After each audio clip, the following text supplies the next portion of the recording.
Bike servicing করার সময় কোন কোন জিনিসগুলো আপনাকে মাথায় রাখতে হবে বা প্রপার যে চেকলিস্টটা কী আছে সেটা যদি না জানেন আজকের ভিডিওতে জেনে নিন, তাহলে আপনার নেক্সট সার্ভিসিংয়ের সময় কিন্তু সুবিধা হবে।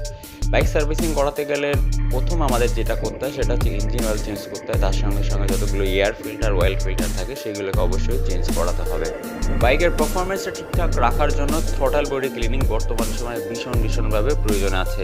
আর একটা এডিশন হচ্ছে সেটা হচ্ছে E20 ফিউলের জন্য ভীষণ পরিমাণে কার্বন জমা হচ্ছে বাইকে, সো এর জন্য কার্বন ক্লিনিং করা ভীষণ প্রয়োজন আছে। আর যে সমস্ত বাইকগুলো লিকুইড কুল আছে সে সমস্ত বাইকগুলোতে কিন্তু কুলেন্ট যেটা আছে সেটা ঠিকঠাক করে মেনটেন করতে হবে। আর তার সঙ্গে সঙ্গে যে ব্রেক অয়েল থাকে, ফ্রন্ট এবং রিয়ার ব্রেক অয়েল যে সিলিন্ডারগুলো থাকে সেগুলো যদি আপনার ফুরিয়ে যায় সেগুলোকে অবশ্যই রিফিল করতে হবে।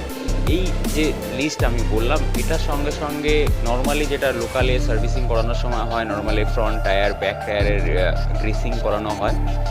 আর একটা খুব ইম্পর্টেন্ট পার্ট সেটা হচ্ছে বাইকের চেন যেটা আছে সেটা প্রপারলি ক্লিন করে লিউব করাটা ভীষণ প্রয়োজন আছে, বিকজ চেনের যে রোলটা আছে সেটা কিন্তু খুবই ইম্পর্টেন্ট আছে। সো অবশ্যই আপনার চেন ক্লিন করে লিউব করতে হবে।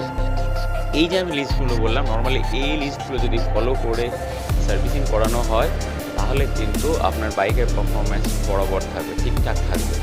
এর বাইরে আরও অনেক লিস্ট থাকে, সেগুলো আপনারা অবশ্যই চেক আউট করতে পারেন, বাট এইগুলো হচ্ছে কমন লিস্ট আমার মনে হয় যেগুলো অবশ্যই করানোর প্রয়োজন আছে। আমাদের গ্রামের দিকে সার্ভিসে বিশেষ করে যেই প্রবলেমগুলো হয় সেগুলো নর্মালি যেটা দেখা যায় সেটা হচ্ছে আপনার ওই একটুখানি চেনটা ক্লিন করে চেনটা টাইট করে দেবে, বাইকটা ভালো করে ওয়াশ করে দেবে, ইঞ্জিন অয়েলটা চেঞ্জ করে দেবে, আর যদি অয়েল ফিল্টার থাকে সেটাকে চেঞ্জ করে দেবে, আর এখানে একটু here and there nut bolt tight করে দেবে, দিয়ে বলে দেবে সার্ভিসিং কমপ্লিট হয়ে গেছে। বাট এটাই হচ্ছে প্রবলেম। সার্ভিসিংয়ে অনেকগুলো পার্ট থাকে যেটা ইনক্লুড থাকে, সেগুলো যদি ফলো প্রপারলি না করা হয় বাইকের পারফরমেন্সগুলো ঠিকঠাক হবে না।